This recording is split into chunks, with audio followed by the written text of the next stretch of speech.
So ఇందాక మీరు dance training అన్నారు. సో అక్కడ ఇంతకు మీరు డాన్స్ నేర్చుకున్నారా ఏంటి? నేను ఇన్స్టిట్యూట్ చేసినప్పుడు మా మాస్టర్ ముందు ట్రైన్ అయ్యారా మీరు? ట్రైన్ అయ్యాను. నేను హీరో నిఖిల్కి క్లాసెస్ చెప్పేవాడిని అనమాట. హీరో నిఖిల్కి ఒకసారి బూగి బూగి అని ఇక్కడ జరిగింది కంట్రీ క్లబ్లో. అక్కడ నా డ్యాన్స్ చూసి హీరో నిఖిల్ గారి మదరు మా అబ్బాయికి డ్యాన్స్ నేర్పిస్తామంటే వాళ్ళ చిన్న అబ్బాయికి అక్కడికి నిఖిల్ కూడా వచ్చి డ్యాన్స్ నేర్చుకునేవాడు. నేర్చుకుని నాకు వచ్చిన డైలాగులు అంటే పెద్ద డ్యాన్సర్ మ్యాటర్ అని కాదు, నాకు వచ్చింది ఏదో డైలాగ్ వెర్షన్ ఏదో ఒకసారి నేర్పిస్తే హ్యాపీ డేస్లో వెళ్ళి అదే ఆడిషన్ ఇచ్చి తన హీరోగా సెలెక్ట్ అయ్యాడు అనమాట. ఈ విషయం నాకు తెలీదు. ఈ విషయం అంటే తన ఏజ్ గ్రూప్ చిన్నప్పుడు కదా తెలీదు. యువత అనే సినిమా చేస్తున్నప్పుడు తన కాంబినేషన్ అనమాట. మాస్టర్ బాగున్నావు అని అడిగితే మాస్టర్ అంటున్నాడు ఏంటి ఈ అబ్బాయి ఇప్పటికి హ్యాపీ డేస్ హీరో. ఈ నిఖిల్ అంటే తెలిసిపోయింది అప్పుడు జనాలందరికీ. నేను అప్పుడు మీరు నేర్పించారు కదా మీ డైలాగ్ చెప్పడం వల్లే నేను అంటే నాకు చాలా హ్యాపీగా అనిపించింది. సో ఇప్పుడు టచ్లో ఉంటారు అందరూ?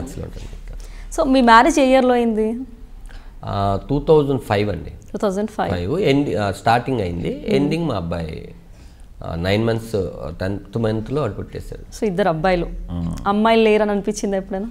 మొన్న అమ్మాయి అని ఎక్స్పెక్ట్ చేశాను, బట్ అబ్బాయి అంటే నాకు బేసిక్గా ఏంటంటే మా మదర్ ఇంకా మా మిస్సెస్.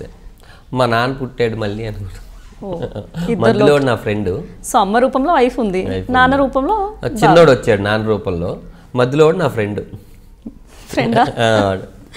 సో హ్యాపీ, చిన్న ఫ్యామిలీ, హ్యాపీ ఫ్యామిలీ.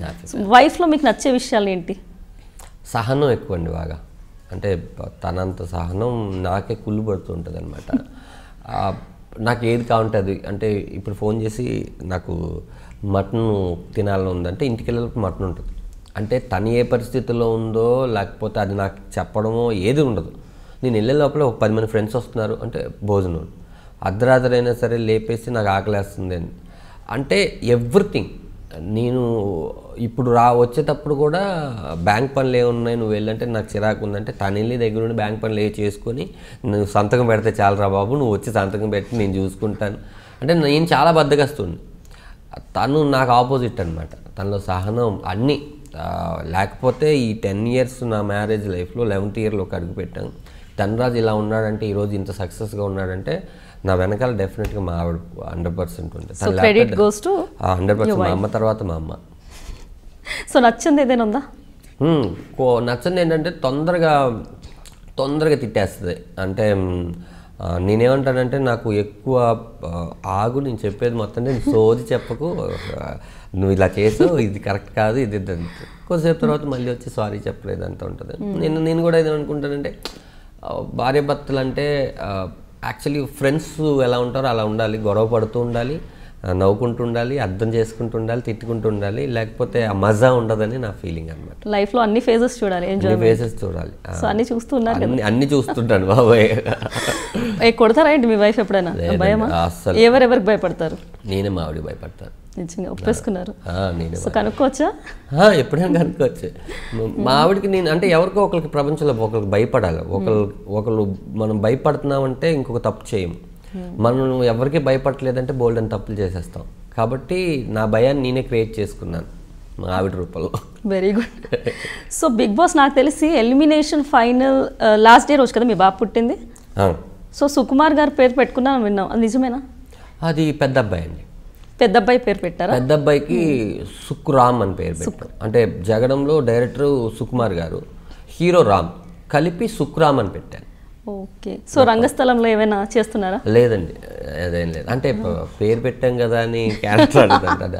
సుకుమార్ గారు ఏంటంటే ఈ క్యారెక్టర్కి ధనరాజ్ అవసరం అంటే ఆఫ్రికా అడవుల్లో ఉన్నా కూడా ధనరాజు కాదు ఎవరున్నా కూడా తీసుకొచ్చేస్తాడు. ఆయన స్క్రిప్ట్నే నమ్ముతాడు. స్క్రిప్ట్కి అది టైలర్ మేడా లేకపోతే ఆ క్యారెక్టర్ ఎవరు చేయాలో వాళ్ళనే తీసుకుంటారు.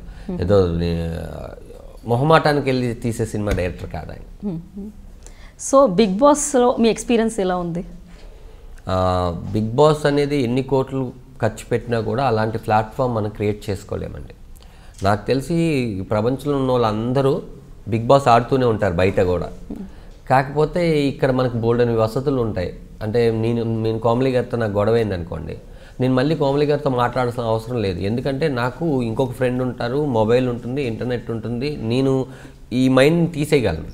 కానీ బిగ్ బాస్లో ఒక 16 మంది 15 మంది మాత్రమే ఉంటారు. ఒక 70 రోజులు వీళ్ళు కలిసి ఉండాలి కాబట్టి, కొట్టుకున్నా తిట్టుకున్నా ఏం చేసినా మళ్ళీ వాళ్ళతో ఉండాలి కాబట్టి ఏ తప్పైనా సరే అక్కడ క్లారిటీ వచ్చేస్తుంది.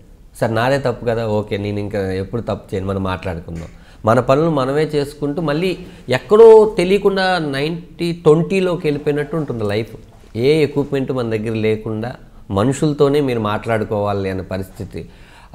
నాకు తెలిసే ప్రపంచంలో ఉన్న ప్రతి ఒక్కరు ఒకసారి బిగ్ బాస్కి వెళ్ళి రావాలి. సో 7 వీక్స్లో ఏం నేర్చుకున్నారు అక్కడ? ఏమండి 7 వీక్స్లో 7 వారాల్లో నేను వెళ్ళింది ఒక 2 వారాలు. నా స్టామినా ఏంటంటే 2 వారాల కన్నా ఎక్కువ ఉండలేనండి నేను. అది నాకు తెలిసే వెళ్ళని. నాకు తెలియని విషయం ఏంటంటే మనం ఎప్పుడు వెళ్ళిపోదాం అంటే అప్పుడు పంపించేస్తారేమో అనుకున్నాం, కానీ అలా కాదు. జనాలు ఎప్పుడు వద్దనుకుంటున్నారో అప్పుడే నువ్వు వెళ్తావు అనేది మాత్రం నాకు తెలియలేదు. ఎందుకంటే నేను హిందీ బిగ్ బాస్ కానీ మిగతా చూడలేదు, నాకు హిందీ పెద్దగా ఏం రాదు. అక్కడికి వెళ్ళిన తర్వాత మీకు నాకు గొడవ అయితే మన ఇద్దరం మాట్లాడుకుంటే సరిపోతుంది. ప్రపంచంకి ముందు తెలిసి ఆ తర్వాత మనకు తెలుస్తుంది. అలా కాదు, ఏ గొడవ ఎప్పుడు జరిగితే అప్పుడే పరిష్కారం అయిపోవాలి. అది ఒకటి నేర్చుకున్నాను.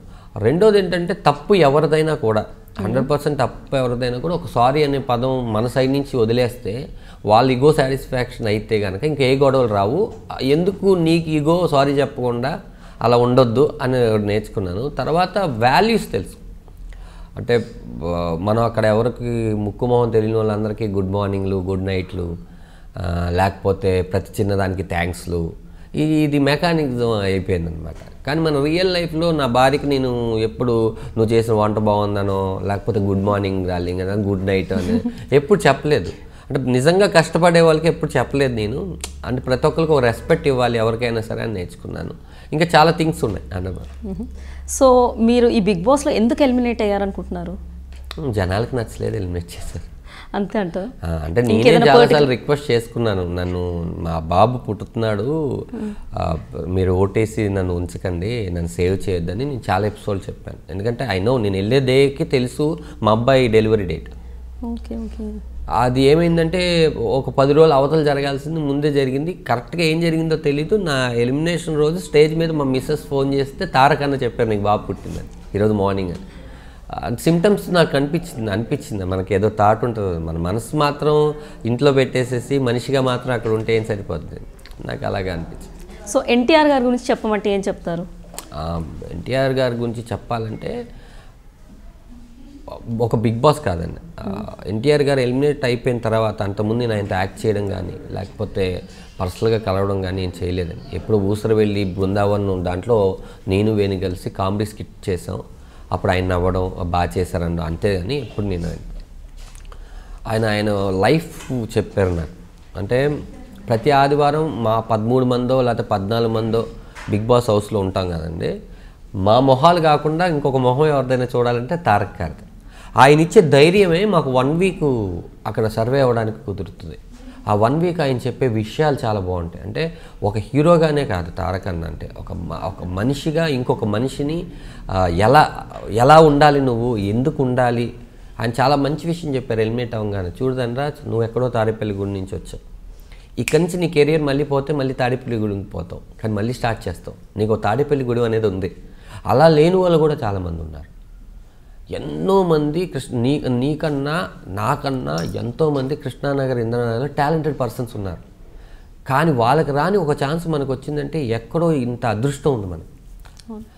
ఎంత టాలెంట్ ఉన్నా ఇంత అదృష్టం ఉండాలి మనకి. ఆ అదృష్టం మనకి ఈరోజు వచ్చింది, దాన్ని కాపాడుకోవాలి. నాకు ఎవ్రీ మూవీ ఒక ఫస్ట్ సినిమా లాగే అనిపిస్తుంది. నీకు కూడా ఈ లైఫ్ బిగ్ బాస్ తర్వాత నుంచి ప్రతిరోజు ఇదే మళ్ళీ తాడేపల్లి గుడి నుంచి పారిపోయి వచ్చిండే అనిపించాలి. చాలా మంచి విషయాలు చెప్పారండి ఆయన. ఒక ధైర్యం తారకన్న. ఇప్పటివరకు ఎన్ని ఫిల్మ్స్ చేశారు మీరు? లెక్కట్లేదండి కరెక్ట్గా. ఓసారి ఎప్పుడు వికీపీడియా చూసుకొని మనం కూడా చూసుకుందాం అనుకుంటే అది తర్వాత రిలీజ్ అయినాయి అవని కొన్ని అవ్వవు కదండి పరిస్థితులను బట్టి, ఒక 110 పైన చేసి. సో మీ వికీపీడియా రాంగ్ చూపిస్తుంది అయితే 47+ అంటే అది రిలీజ్ అయినాయి మాత్రం పెట్టి ఉంటుందండి. అది కాకుండా కొంచెం జనాలకు తెలిసిన సినిమాలే పెడతారు. నేను కూడా వికీపీడియా చూసి ఏంటి ఇది ఇన్ని తక్కువ పెట్టారు అనుకున్నా. ఆయన కొంచెం రాంగ్ ఇన్ఫర్మేషన్ కూడా ఇస్తున్నారు కొన్ని, చూసాం అది కూడా.